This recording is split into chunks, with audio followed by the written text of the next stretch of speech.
to Kirby about C.J. Allen, but just what did you see from him out there, the way he was able to play in the game? C.J. Allen played a great game. It's kind of what we expected from him, knowing the type of guy he is, how hard he works, and how hard he studies and trains. But yeah, he played a great game. I kind of expected it from him.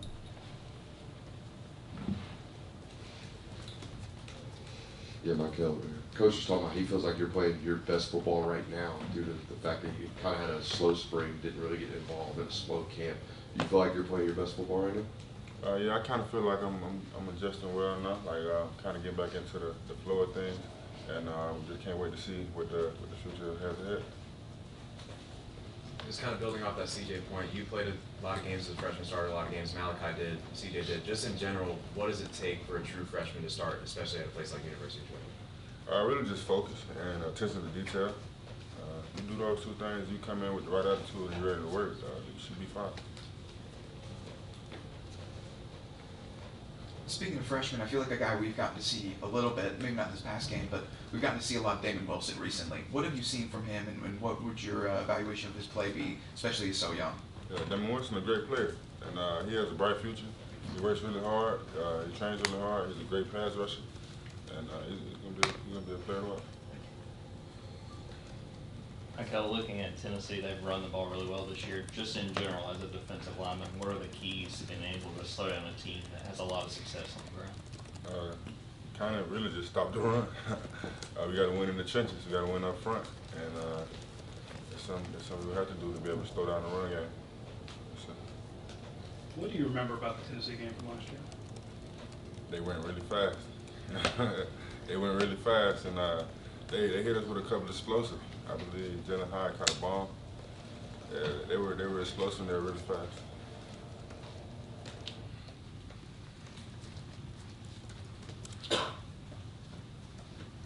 Yeah, Mikel over here. Coach uses the term getting your cleats in the ground against fast-paced teams like this. What is the key to getting your cleats in the ground and having effective communication? Exactly that, like getting home and looking for the signal, ready to line up and play ball. You can't mess around and be looking and celebrating, and no, you got to get lined up and get ready to play and strike. I know this is a guy you've been watching a lot, but Nazir Stackhouse, big time sack to kind of flip the momentum this past Saturday, plus the interception.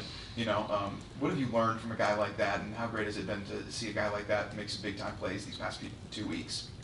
Oh, yeah, Nas he's a funny guy, but I learned a lot of great things from Nas. Simply like how to strain, like how to push through, and he's been showing up a lot recently, and he deserves it. He's been working hard.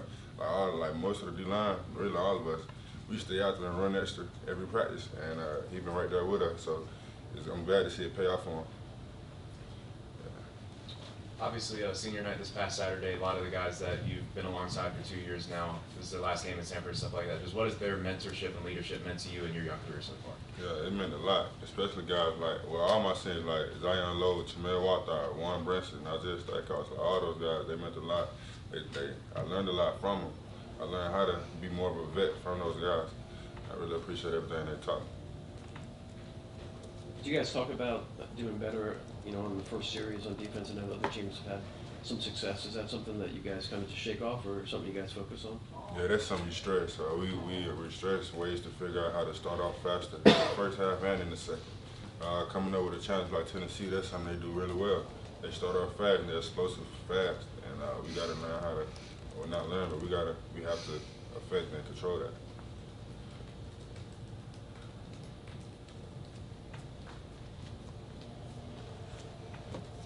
I know Nolan was back in town, and I'm sure it was great to see him, but I also wanted to ask, a guy like Jordan Davis, a guy that was here before you really got to get settled in, what is it like when these former players, and especially players that you played with, come back? Like, what kind of energy does it really feed you guys, especially before games like Ole Miss? It's great that you asked that question, because we were kind of talking about this in the locker room before. We seen Nolan. Nolan was in there trying to, get us hyped, being Nolan. He went around screaming.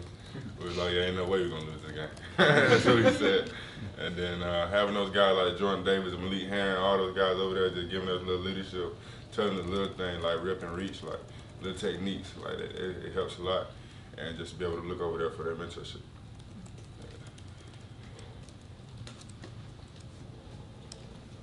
Obviously, you and Marvin were the same recruiting class.